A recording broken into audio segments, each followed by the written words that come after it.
First headlines.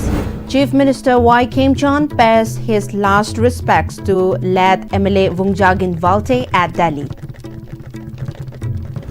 State observes 3 days mourning in the memory of late MLA Vungjagin Valte.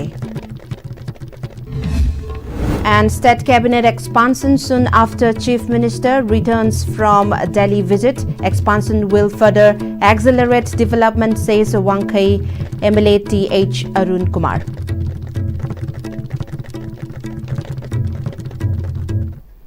Hello, very good afternoon everyone and welcome to ISTV English News at this hour. You're with me, Shubham Kanukap's channel. Now let's see the news in details.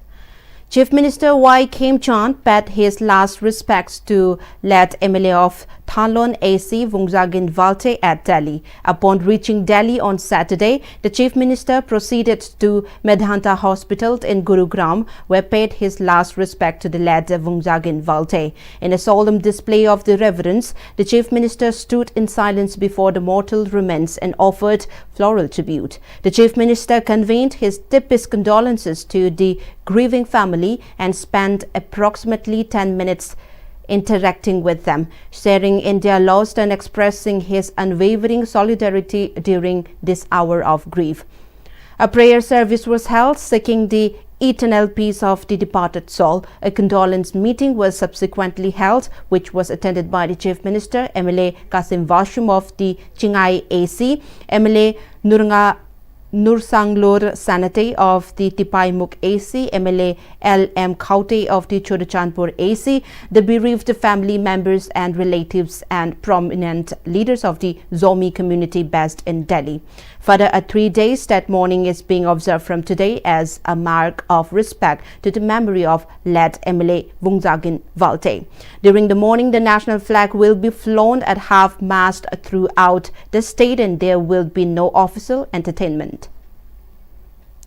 Deputy Chief Minister Losi Diko has expressed a deep sorrow over the passing of senior MLA Vungjagin Valte, describing his demise as a profound loss to both his constituency and the wider community. In a condolence message, Diko said he was deeply saddened and heartbroken by the news of the Valte's death.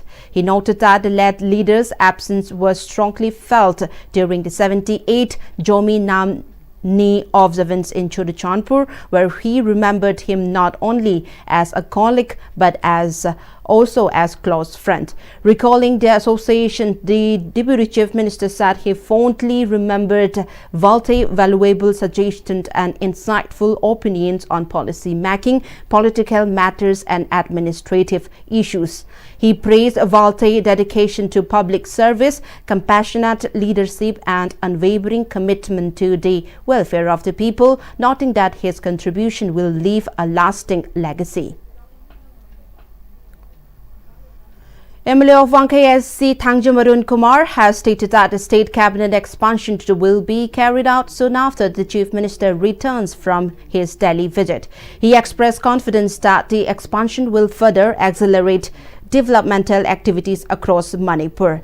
The MLA was speaking on the sidelines of the Cleanliness MLA Trophy, a cleanliness competition organized at the Citizens Club area in Soibam Laikai, Wankhai Kuno. The event was held in connection with the upcoming Yausung Sports Festival.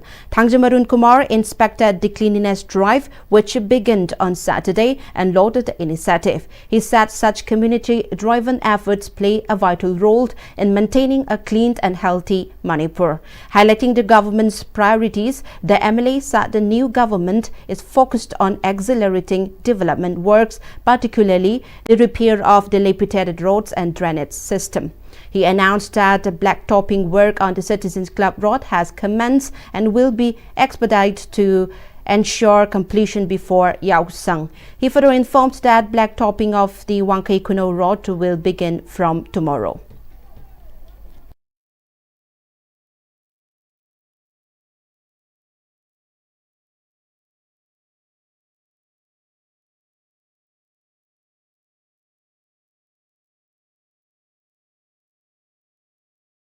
Hojia no government su lae ano government sinu su matam da koi focus si lambi thong kari kara adu drainage kari kara sida koi focus to ge na dum wari ma su koi num lo ga lere to bu da koi gi sida kai no problem jai kan da thabak ja hogal ba kan da he raw material pusal ba kan da dung cha da he thok pu yaw ba adu ga labor se phang ba wa ba adu ma pan gi labor mam la su gu do su manipur gi situation si da lak pa ki ba adu koi manipur labor sing si su sigu ma thabak se koi khara he na su bi ha ba kan da mu ne su what problem ani sina manam wore kanda thabak to udum pham yam yamba aduga labor walak pa raw material walak pa tongan ba factors me am wore kanda koi thabak se kha tapna chatli progress se kha wale adu koi honorable cm ba koi haina jar kanda kamaina progress le hinjige ha du su honorable cm su gum chakre delhi da ma he khalak pa koi expansion su soina lautho ni khalli adu lautho matung da ma magi minister sing la kanda di masi development se khare na khumang jaksna to ngam na badu koi me am gi site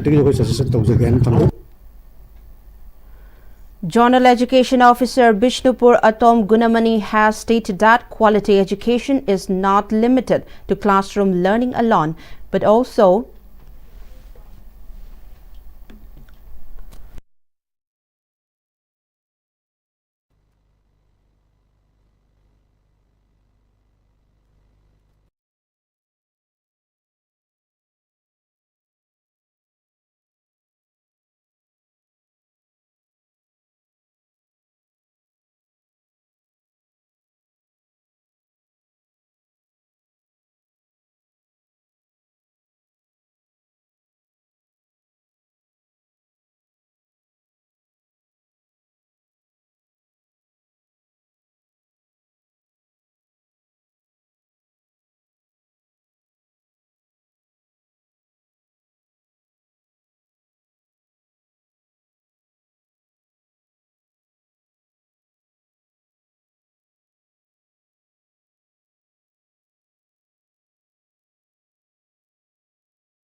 Bishnupur Atom Gunamani has stated that quality education is not limited to classroom learning alone, but also depends significantly on fair and proper conduct of examination. Speaking exclusively to Istv News at her office located at the Mini Secretariat Complex, Gunamani appealed for public support to ensure the smooth conduct of the Board of Secondary Education Manipur Class 10th High School Living Certificate Examination, which is set to commence on Monday. She informed that a total of 3,968 students, including 145 internally displaced person students, will appear for the examination across the 15th examination centers in Bishnupur district. The Zonal Education Officer urged students to refrain from using unfair means during the examination. She also appealed to parents and guardians to extend full cooperation to authorities to ensure the examination is conducted in a fair and peaceful manner. Gunamani further conveyed her best wishes to all the candidates appearing for the examination. Lagliba February tang kulhumdoi 2026 asida high school living certificate exam asi Manipur pumbi oina pangthokadawani pegi Bisempur district ki oina panba angang 3968 na examination center taramanga da parikha thagadori haiba HSSC exam 2026 asida pegi Bisempur district ki oina relief camp 41 dagi angang chama gani pumangana exam se thaba yaugadori exam thagadori bangang sing mama papa sing amadi society as a whole punamakta aina appeal tawjinin ba wafamdi haiba exam se yamna angang singi career da yamna maruiba exam amani adana phajana pungphana pangthokpoda aikoi kudimaki daita lei adaga mama papa sing asu ingna tapna legumba makal amatagi unwanted environment amata create tawdabida Gyan tana lebina ba aina pila taksage exam si thari wa ngang singsu yamna wakan leitana kangudutang irakanda yamna kamo environment amada parikha thaba oibiu. Kanglei Park Student Association KSA flagged off a bike rally from Kangla Western Gate today in promotion of its 14th Kanglei Mega Sports Festival. Around 700 motorists, including Director Youth Affairs and Sports YAS Dr. Mayengbam Veto, volunteers of KSA participated at the event. Speaking on the occasion, Director Mayengbam Veto emphasized on the value of sports in shaping society and called on youths to focus on sports instead of indulging in needless activities during the festive season such as the upcoming Yaosang.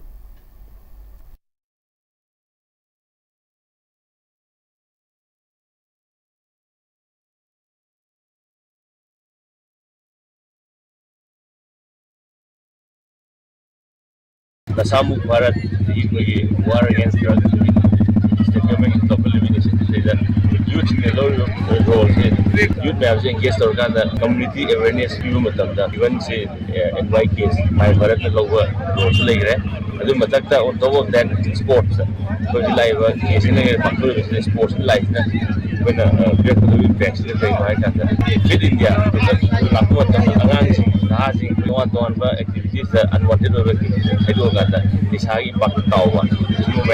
Drug trafficking, change that involved organ, my peddler in involved over, user in involved over. Hidora Gata, healthy lifestyle, so what role lowly when in a sport as a career option. Low way out, status allowed in the Angang in sports movement of when it was that, or even the more power using the balancing the lady sports academy, the Koraga, Sanawi, movement of like say that I told you, say that low level of say that my corporate of you. President KSA Seram Himjit said KSA has been organizing the Kanglei Mega Sports Festival to prevent the youths from using drugs and indulging in foreign cultures during Yaosang. The association has been successfully organizing the event for the past 14 years, he added. Mitau kamagi haleng malai traba koi gi inkhali bana ha singna yauksangi kumhegi marumda sahi devani sasina duna koi gi thoning dum pram yam tholokpa yauksangi marumda inkhali bana ha sing lipi masa sing asina nami da thoktuna koi gi miyam da ni bagi hainabi koi gi sanabi mo akhlakpa amadi masigi marumda tawriba thoning dum pram ke ama thokiba asigi makaya sigi sanabi sibo koina nathira ga sadakanda koi gi sena tlon tip ti heptana sathajalakpa kangai mega sport festival andak sahi gi su maski taknai digi pangthok sarkanda maski taktereta losin jargani nasi loina da pangthok sariba akoi gi bike rally asi akoi gi inkhali bana ha sing asida akoi gi promoting amoina akoi gi sana kumai asida sana marum da mai onsala si akoi gi asigu me yaukini marum da leiriba fatra sanabi kaya asi lapthokuna sana badi osala kanda tijang kanjan da masamu phaba iram dum oida si haiba wakhadu phonduk sabutagi nasi gi sport for a science haiba thimasida nasi gi asida nasi gi bike rally asi sijaba. The Charongching Baptist Church on Saturday celebrated 60 years of its establishment with a grand Diamond Jubilee program under the theme Pilgrims of Hope at the church premises. Located in Chakpi Karong subdivision under Chandel district, the church was established in 1966. The Jubilee celebration began with the unveiling of the Jubilee monument by Reverend Dr. S.R. Onesima, President of CBCNEI and ANBA, who also served as Administrator of the Jubilee. Addressing the gathering, Reverend Dr. S.R. Onesima called upon believers to always place God first in their lives. He said the Jubilee celebration symbolizes God's love and blessings, urging the faithful to remain committed in their service. A commemorative souvenir marking the Diamond Jubilee was released by Reverend K.I. Tangtul, Executive Secretary of the ANBA. The celebration concluded with special songs and hymns of praise presented by members of the Charongching Baptist Church. In the national news, we have Prime Minister Narendra Modi today said the India AI Impact Summit has marked a turning point in how the world will use artificial intelligence. Addressing the nation in his monthly radio program Man Ki Baat on Akashvani, Modi said global leaders and tech CSOs were impressed by the India's AI innovation, including the digital preservation of the ancient texts Susuruta Samhita and the AI tools supporting dairy farmers. He described the summit as the largest AI gathering ever and noted that 3 Made in India AI model were launched. Referring the ICC Men's T20 World Cup, the Prime Minister highlighted the strong presence of the players of the Indian origin in teams such as Canada and the United States, calling it a reflection of India's global connect. He also praised the families choosing organ donation, calling it a noble act that saves life. Modi announced that a statue of C. Rajagopalacharya will be unveiled at the Rashtrapati Bhavan, replacing that of British architect Edwin Lutyens. The Prime Minister cautioned citizens against digital fraud, urged farmers to focus on equality and exports, encouraged students to remain stress-free during exams, and extended greeting to Ramjan and Holi, reiterating the call for vocal for locals.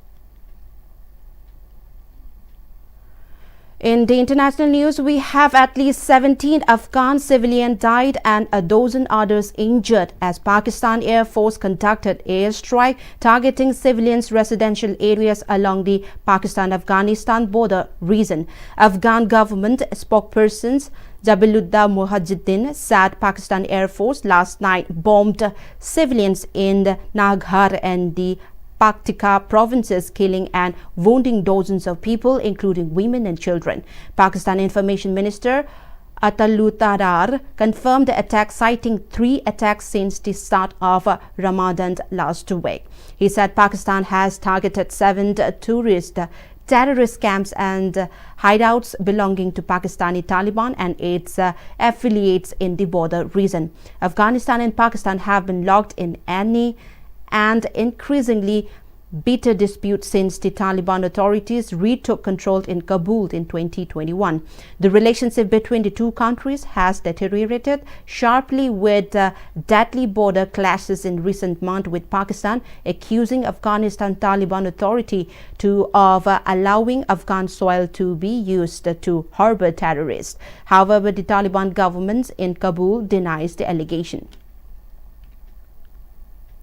U.S. President Donald Trump has raised the global tariff from 10% to 15% after a big setback in the Supreme Court. In a 6-3 decision, the court said the International Emergency Economic Power Act (IEEPA) does not give a president the power to introduce a board across-the-board tariff on imports. The judgment could open the door to refund claims potentially worth tens of billions of dollars.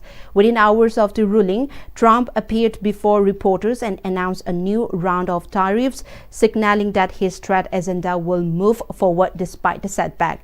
He insisted that key national security and threat-related tariffs will continue without interruption. Clearly angered by the court's decision, Trump described the verdict as deeply disappointing and accused some justices of lacking courage. Despite the legal challenge, Trump maintained that the ruling will not slow his efforts to reshape U.S. trade policy. He argued that he now has stronger alternatives available to generate revenue and pursue his economic strategy.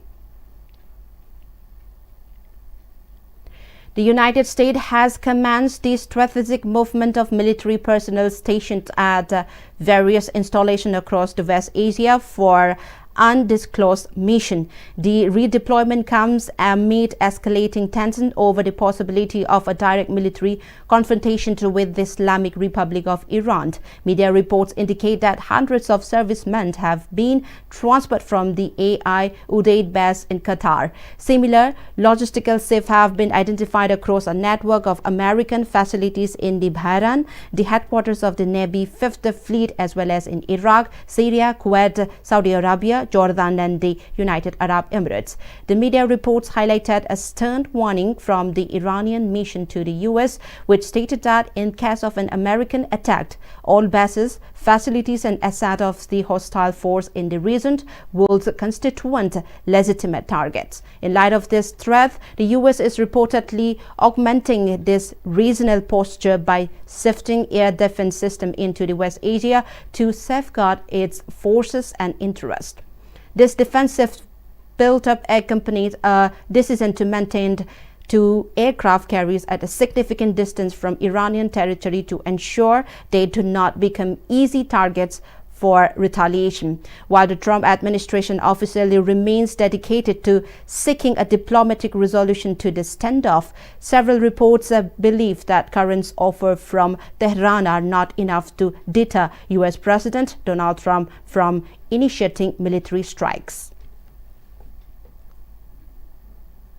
And well, before we close the headlines once again.